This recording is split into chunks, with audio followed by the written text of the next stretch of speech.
మనం ఏదైనా దేవాలయంకి వెళ్ళినప్పుడు లేకపోతే ఇంట్లో పూజ చేసినప్పుడు కానీ కొబ్బరికాయ కొట్టినప్పుడు దాంట్లో పువ్వు ఉంటే మంచిది అని అంటారు. నిజమేనా గురువుగారు? అంటే నేను కూడా చాలా మంది అడిగారు ఈ ప్రశ్న. ధర్మశాస్త్రంలో చాలా వెతికాం మేము, అంటే ఇక్కడ దొరుకుతుందేమో అని చెప్పేసి. ఇంకొకటి గురువుగారు, అలా జరిగినప్పుడు ఆ పువ్వు వచ్చినప్పుడు మనం అనుకున్నది ఖచ్చితంగా జరుగుతుంది అని చెప్తారు. సంతోషం. ఒకటి నేనేమంటానంటే ఆ నమ్మకం మంచిదే కదా అంట. ఆ నమ్మకం అనేది మంచిదే కదా. ఇప్పుడు ఆ వ్యక్తికి ఒక మంచి స్ఫురణ, చైతన్యం, అమ్మాయిన పువ్వు వచ్చింది, నేను మంచి అవుతున్నటువంటి నమ్మకం, ఒక మనిషిలో ఉండేటువంటి హార్మోన్స్, ఎంజైమ్స్ ఉంటాయి కదా, అవి బాగా పనిచేస్తాయి, అంటే ఉత్తేజితం అవుతాయి. ఒక మనిషికి చాలా ఆనందంగా ఉన్నా, చాలా వేదనగా ఉన్నా అనేక రకాల హార్మోన్స్ ఉత్పన్నం అవుతుంటాయి. అట్లాంటప్పుడు ఏంటంటే ఆనందంగా ఉన్నప్పుడు ఆ పని, నేను చేయబోయే పని సునాయాసంగా అయిపోతుంది, నేను రాయబోయే పరీక్ష తప్పకుండా విజయం కలుగుతుంది, నా తల్లిదండ్రులకి ఇది చేయగలుగుతాను అన్నటువంటి సంకల్పం ఏర్పడేటువంటి అవకాశం ఉంటుంది. కాబట్టి అంటే ఏదైనా సరే తను అనుకున్నటువంటి ఒక సంకల్పం నెరవేరడానికి తన మైండ్ ప్రిపేర్ అయిపోతుంది. ఎందుకు? కొబ్బరికాయ కొట్టగానే అమ్మవారి దగ్గర పువ్వు వచ్చింది, నాకు నిండా పువ్వు వచ్చింది, చిన్న పువ్వు వచ్చింది, ఏదైనా పువ్వు వచ్చింది కదా అంటే ఖచ్చితంగా ఏదో నాకు పాజిటివ్ ఉంది అనే భావనతో ఉంటారు. అది మంచిదే, నిజమే కావచ్చు. ఎందుకంటే చాలామందికి నాకు నిజం జరిగిందండి అని చెప్పే వాళ్ళ సంఖ్య ఎక్కువగా ఉంది.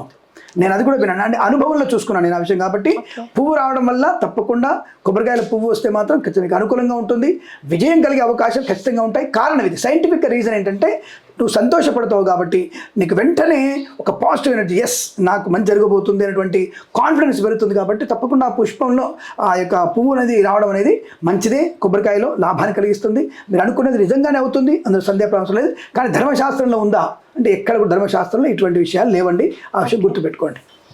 ఇంకోటి గురువారు, ఒకవేళ ఆ కొబ్బరికాయ కుళ్ళిపోతే ఏమైనా నెగిటివ్ అది రాసి ఉంది. ఎక్కడైనా సరే నారికేళం అనేది పాడైపోతే అనేది శాస్త్రంలో రాసి ఉంది.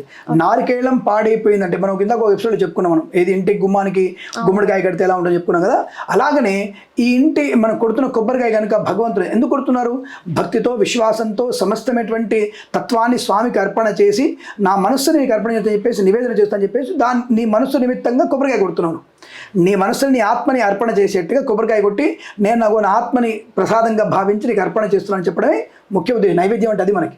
కాబట్టి అలాంటి అర్పణ చేస్తున్నప్పుడు కలుషితం అయిపోయిందిగా, అంటే కల్మషంగా అయినటువంటి కొబ్బరికాయ బయటకు వచ్చిందిగా. కాబట్టి తప్పకుండా దోషం ఉన్నట్టు, అంటే నీ పూజలోనూ, నీ మనస్సులోనూ, నువ్వు చేసే పనిలోనూ, నువ్వు అనుకున్న సంకల్పంలోనూ దోషం ఉంటుంది. అదేంటంటే సత్యనారాయణ సంవర్ధన చేస్తే కూలిపోతే సత్యనారాయణ సంవర్ధన చెడు చేస్తామా అంటారు, వెంటనే అంటారు. కానీ నీ సంకల్పం ఏది, నీ భక్తి ఏది, నీ విశ్వాసం ఏది, ఎక్కడో దగ్గర లోపం జరిగింది, అది ఎక్కడనేది నీ అంతరాత్మకి తెలుసు. బయట వాళ్ళకి తెలియకపోవచ్చు, కానీ అంతరాత్మ తెలుసు. అబ్బాయి ఎంతసేపు బాబు పూజ, అబ్బాయి కిరణ్ శర్మ ఎంతసేపు చేస్తాడు పూజ, అబ్బాయి కిరణ్ శర్మ టక్కడా చేసేసాడు పూజ, కథలేం అర్థం కాలేదు నాకు, కథలేని ఎంత సుత్తిగా ఉన్నాయి.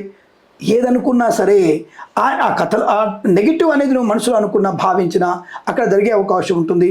ఆ జరగడం వల్ల తప్పకుండా దోషం ఏర్పడుతుంది. మళ్ళీ కొబ్బరికాయ కొట్టాల్సిందే, స్వామివారికి పునః పూజ చేయాల్సిందే, స్వామివారి మీద అక్షంతలు వేసుకోవాల్సిందే, మళ్ళీ కొబ్బరికాయ కొట్టి ధూపము దీపం ఇచ్చి మళ్ళీ అప్పుడు నైవేద్యంగా కొబ్బరికాయ కొట్టాలి. కాబట్టి అది దోషమే. ఆ దోషం అనేది ఎప్పటి వరకు ఉంటుంది ఆ ప్రభావం? మీరు అడగాల్సిన ప్రశ్న, ఎప్పటి వరకు దాని ప్రభావం ఉంటుందంటే దాదాపు 3 రోజుల ఎఫెక్ట్ ఉంటుంది. 3 days వరకు మీకు తప్పకుండా ఎఫెక్ట్ ఉండే అవకాశాలు ఖచ్చితంగా ఉంటాయి. అలాంటప్పుడు ఏం చేయాలి గురువుగారు? సో ప్రస్తుతానికి చెప్పాను కదా, మళ్ళీ పునఃపూజ అంటే భగవంతునికి పునఃపూజ అంటే మళ్ళీ స్వామివారికి అక్షింతలు, వస్త్రం, స్నానము, వస్త్రము, గంధము, యజ్ఞోపవీతము, తర్వాత ధూపము, దీపము, నైవేద్యం. అప్పుడు నైవేద్యంలో మళ్ళీ కొబ్బరికాయ కొట్టాలి. అంటే 3 days ఉంటుంది అన్నారు కదా, 3 days అలా చేయాలి. తప్పకుండా చేస్తారు, రోజు చేయాల్సిందే, రోజు దీపదీప నైవేద్యం పెట్టాల్సింది స్వామివారికి. పెడితేనే ఆ 3 రోజుల దోషం పోతుంది. అంటే వ్రతం చేసుకుని పోదా అంటే వ్రతంలోనే దోషం ఏర్పడింది కదా, కాబట్టి ఆ 3 రోజుల ఎఫెక్ట్ దాని మీద ఖచ్చితంగా ఉంటుంది. ఓకే గురువుగారు, థ్యాంక్ యూ సో మచ్ గురువుగారు, చాలా విషయాలు క్లారిటీ ఇచ్చారు.